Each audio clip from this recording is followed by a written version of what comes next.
en la espesura del bosque de Akutagawa Ryunosuke, y dice así: declaración de un leñador interrogado por el magistrado. Sí, así es. Fui yo quien encontró el cadáver. Esta mañana, como de costumbre, me dirigía al otro lado del monte para cortar leña de cedro cuando de repente me topé con el cadáver en mitad del bosque, a la sombra de la ladera. El lugar exacto estaría a 4 o 5 cho de distancia. Un cho es unos 500 metros. Un cho equivale a 109 metros. O sea, el cadáver estaba como a 500 metros de distancia desde la posta del camino en Yamashina. Era un lugar apartado, una espesura de bambú con algunos cedros delgados. El cadáver, tendido boca arriba, vestía un suican azul celeste y todavía llevaba puesto un bonete con arrugas. En japonés, sabie y boshi. Los bonetes, boshi, eran en un principio de seda, por lo que poseían arrugas naturales, hasta que pasaron a fabricarse con capas endurecidas de papel de mayumi, un árbol pariente del arbusto conocido en español curiosamente como bonetero o bonete de cura. Las arrugas se simulaban entonces con la técnica del grabado de madera. Cuanta más edad o más elevado era el rango, más ancho era el estampado de las arrugas o sabi. Entonces, el cadáver tendido boca arriba vestía un suican azul celeste y todavía llevaba puesto un bonete con arrugas al estilo de la capital. Aunque tenía una sola herida de espada en el pecho, la hojarasca de bambú a su alrededor se veía teñida de color granate. No, ya no sangraba. Creo que la herida estaba seca. De hecho, había un tábano en ella, tan adherido a la carne que ni siquiera se inmutó por el ruido de mis pasos. Que si había alguna katana o algo parecido. No, nada. Solo vi una soga al pie de un cedro, junto al cadáver. Aparte de eso, sí, también había un peine. Esos fueron los únicos objetos que vi cerca del cadáver. Pero los hierbajos y la hojarasca de los bambúes alrededor del cuerpo estaban aplastados y revueltos, por lo que estoy seguro de que el hombre se defendió con uñas y dientes antes de ser asesinado. ¿Cómo? ¿Que si vi algún cabello? ¿Algún caballo? No es ese un lugar al que pueda llegar ningún caballo. De hecho, el camino por donde pasan los caballos está bastante lejos de la espesura de bambú. Declaración de un monje itinerante interrogado por los magistrados.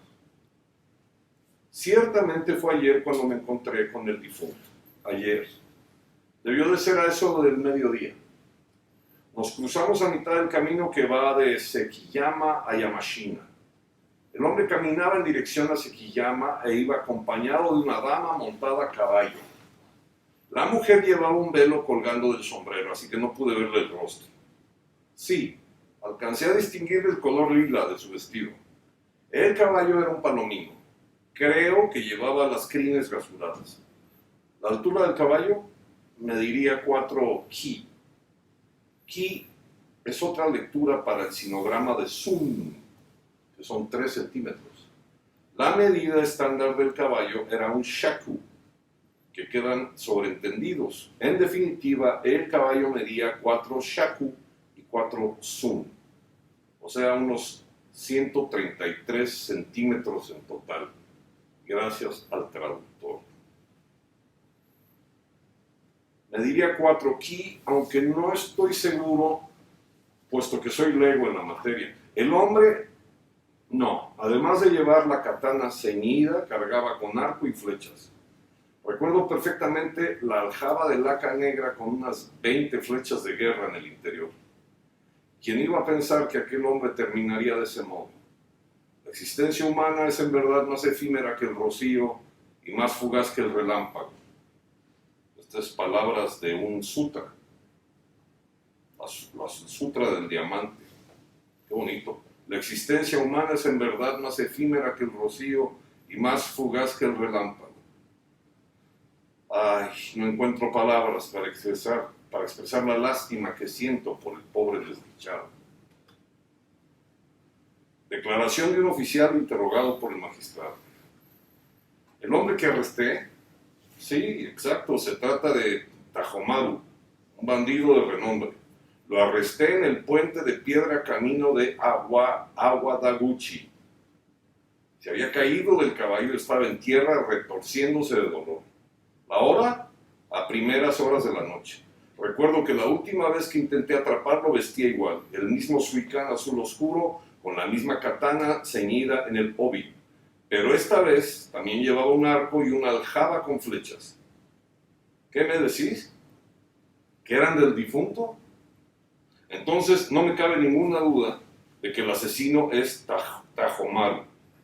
Un arco de cuero, una aljaba de laca negra, 17 flechas de batalla con plumas de halcón. Eso es todo lo que llevaba. Sí, también un caballo palomino, tal y como vos describís, con las crines rasuradas. No creo que fuera casualidad que Tajomaru se hubiera caído del caballo. Algo malo habría hecho y llevaría prisa. El caballo con las riendas sueltas apareció un poco más allá del puente de piedra, pastando al borde del camino. De todos los bandidos que deambulan por Kioto, Tajomaru es famoso por sus gustos licenciosos. Las mujeres lo pierden. A él se le atribuyen los asesinatos de una mujer devota y su joven sirvienta, cuyos cuerpos fueron hallados el pasado otoño en un bosquecillo detrás de la estatua de Binzuru, en el templo de Toribe. Binzuru, Pindola Bajara, el más importante de los 16 discípulos principales de Buda, se retiró a la montaña durante la muerte de Buda, a la que no asistió, y se lo venera para recuperarse de las enfermedades. De manera que el pasado otoño, en un bosquecillo detrás de la estatua de Binzuru en el templo de Toribe, encontraron los cuerpos. Si fue Tajomaru quien acabó con la vida de aquel hombre, no quiero ni pensar qué habría hecho con la mujer que montaba su caballo. Disculpad si me entrometo en la investigación, pero creo que sería conveniente averiguar la suerte que corrió la dama. Declaración de una anciana interrogada por el magistrado. Efectivamente, señoría, el cadáver pertenecía al hombre que se casó con mi hija, pero no era de la capital. Era un samurái que oficiaba en el gobierno provincial de Wakasa. Su nombre era Kanazawa, no Takehiro. Tenía 26 años. No creo. Era un hombre de buen corazón, así que no creo que nadie le guardara rencor. Mi hija se llama Masago. Tiene 19 años. Es una mujer de carácter fuerte que no se deja amedrentar por ningún hombre, pero no, aparte de Takehiro, mi hija no ha conocido otro varón. Sus facciones son ovaladas, de piel ligeramente tostada, con un lunar cerca del rabillo del ojo izquierdo. Takehiro partió ayer hacia Wakasa en compañía de mi hija. ¡Ay, qué desgracia! ¿Cómo puede haber ocurrido algo así? ¿Qué habría sido de ella? La muerte de mi yerno ya no tiene remedio, pero estoy muy preocupada por mi hija. Os lo suplico, su señoría, aunque tengáis que remover toda la maleza, escuchad a esta pobre anciana e indagad el paradero de mi hija. Cuánto odio a ese ladronzuelo de Tajomaru, o como se llame. No tenía bastante con matar a mi yerno que también a mi hija. La señora se echa a llorar y se interrumpen sus palabras. Confesión de Tajomaru. Sí, yo maté a ese hombre, pero a la mujer no la maté. Y tampoco sé dónde está. Por mucho que se me torture, no puedo confesar algo que desconozco. Además, a estas alturas ya no tengo nada que esconder. Me topé con aquella pareja pasado el mediodía de ayer. Justo en ese momento sopló una ráfaga de viento que levantó el velo de seda de la mujer, así que pude verle el rostro. Fue apenas un instante y quizás fuera precisamente por eso, pero me pareció tan hermosa como la imagen de un bodhisattva. En ese pequeño intervalo de tiempo tomé la decisión de raptar a la mujer, aunque tuviera para ello que matar al marido. ¿Qué? No, Matar a un hombre no es tan difícil como se piensan ustedes. De todos modos, si quería apoderarme de la mujer, no tenía más remedio que acabar con la vida del marido. Eso sí, cuando yo tengo que matar a alguien, lo hago con la katana que llevo siempre conmigo ceñida al obi, no como vosotros que en vez de usar la katana, asesináis con el poder, con el dinero o incluso con palabras salameras que esconden veneno. Sí, claro, de ese modo no se vierte sangre y la víctima permanece con vida, vivita y coleando. Pero la habéis matado igual. ¿Quién es entonces el que comete los crímenes más graves? ¿Vosotros o yo? Y sonrió con sorna.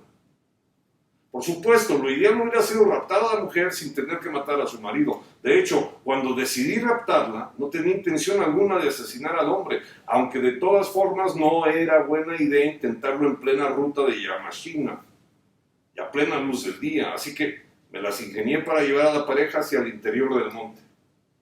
La verdad es que no me fue muy difícil. Caminé un rato con ellos, les expliqué que había ya un túmulo antiguo repleto de espejos y espadas muy valiosas. Para que nadie más lo encontrara, había trasladado aquel tesoro hasta una espesura en el bosque, en la ladera del monte, y los había enterrado. Si estaban interesados, podía venderles la mercancía por un precio razonable. Eso es lo que les conté. Al hombre le picó enseguida la curiosidad. Entonces, ¿pero qué os parece? ¿No es acaso la codicia algo terrible? Al cabo de una hora más o menos, la pareja caminaba conmigo guiando a su caballo por una senda del monte. Al llegar cerca de la espesura de bambúes, les indiqué el lugar donde se suponía que estaba enterrado el tesoro y les dije que se acercaran a ver. El hombre, cegado por la codicia, no sospechó lo más mínimo. En cambio, la mujer, sin bajarse siquiera del caballo, prefirió esperar ahí. No es de extrañar su decisión, teniendo en cuenta la frondosidad de la maleza. La verdad es que eso también lo había previsto, así que dejamos a la mujer en aquel punto y conduje al hombre a través de los matojos. En breve se transformó el bosque en una espesura de bambúes que a medio cho hacia el frente se abría en un claro de cedros delgados, es decir, como 50 metros. El lugar no podía haber sido más adecuado para llevar a cabo mi plan. Mientras me abría paso entre los bambúes, le aseguré al hombre que el tesoro estaba enterrado bajo uno de aquellos cedros, algo que era mentira, por supuesto. Al oírme, el hombre se afanó por llegar cuanto antes al claro. La espesura de bambú se fue despejando y nos metimos entre los cedros. En cuanto llegamos, sin perder un instante, me abalancé contra el hombre para inmovilizarlo. Él también ceñía una katana y parecía tener bastante fuerza. Pero lo ataqué por sorpresa, así que no le dio tiempo a reaccionar. Enseguida logré amarrarlo al tronco de uno de los cedros. ¿La cuerda? La cuerda es uno de los bienes más preciados del ladrón. Nunca sabe uno cuándo va a necesitar saltar alguna tapia, así que siempre la llevo conmigo atada al obi. Para impedir que gritara, le llené la boca con hojas de bambú. Eso siempre es efectivo. Una vez que tuve al hombre bien atado, regresé hasta donde esperaba la mujer y le comenté que necesitaba que viniera conmigo deprisa, porque a su marido lo había atacado alguna dolencia repentina y no se sentía bien. No hace falta que os diga que eso también lo tenía planeado. Tomé de la mano a la mujer que se había quitado el sombrero y la conduje a prisa hacia el interior de la espesura. Pero su marido no estaba enfermo, sino amarrado a un cedro. En cuanto lo vio de aquella guisa, se sacó del pecho una daga brillante. Yo no había visto hasta entonces a una mujer con tanto ímpetu. Si me descuido, me atraviesa el vientre de una puñalada. Mientras esquivaba sus acometidas, bien podría haberme herido de muerte, pero por algo me llaman el diestro Tajomoru. Así que conseguí arrebatarle el cuchillo sin tener siquiera que desenfundar mi katana.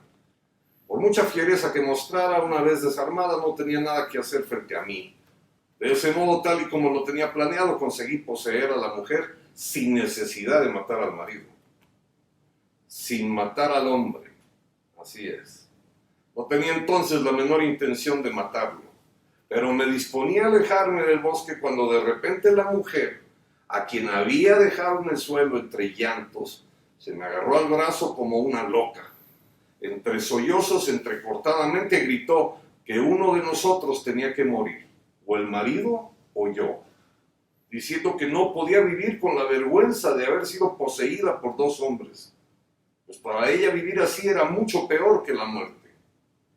Más aún, entre jadeos expresó sus deseos de irse con el que sobreviviera de los dos. Fue entonces cuando surgió en mí la voluntad ciega de matar a aquel hombre, con excitación sombría. Al decir esto, es posible que penséis que soy un hombre cruel, mucho más cruel que vosotros.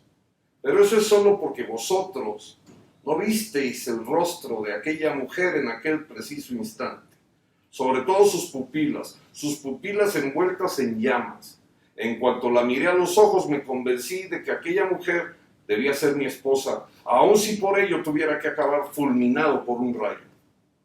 Aquel pensamiento ofuscó mi mente. Sin embargo, no se trataba de una lascivia abyecta, como debéis de estar pensando. Si solo hubiese deseado saciar mi lascivia, le habría arreado una patada a la mujer para sacármela de encima y habría huido del bosque lo antes posible, tal y como tenía previsto. Si así lo hubiera hecho, no habría sido necesario manchar mi katana con la sangre de aquel hombre. Pero en la penumbra de aquella espesura de bambú, tras observar fijamente el rostro de aquella mujer, quedé convencido de que no podía alejarme del lugar sin acabar antes con la vida del marido. Con todo, no deseaba matarlo de forma vil. Desaté al hombre del árbol y lo reté a un duelo de espadas.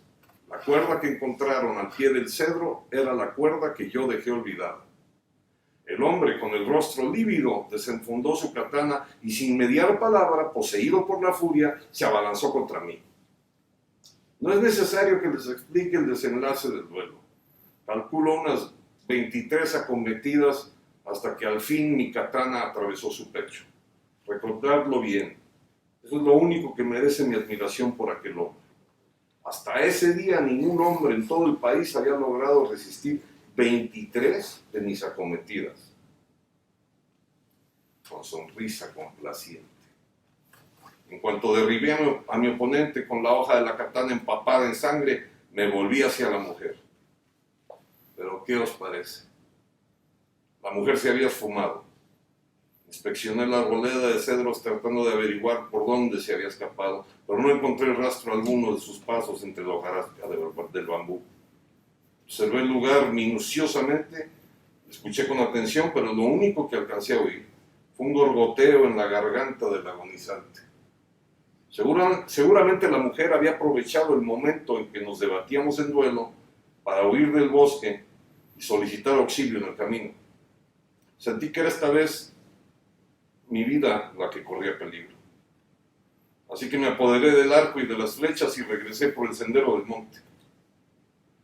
Ahí estaba todavía el caballo de la mujer, pastando a sus anchas. Sobre lo que sucedió después, no vale la pena gastar saliva en ello. Solo os diré que me deshice de la katana antes de entrar en la capital. He aquí mi confesión. Sabía que tarde o temprano iba a terminar colgado de la copa de un árbol, así que ya podéis sentenciarme a la pena capital, con actitud arrogante.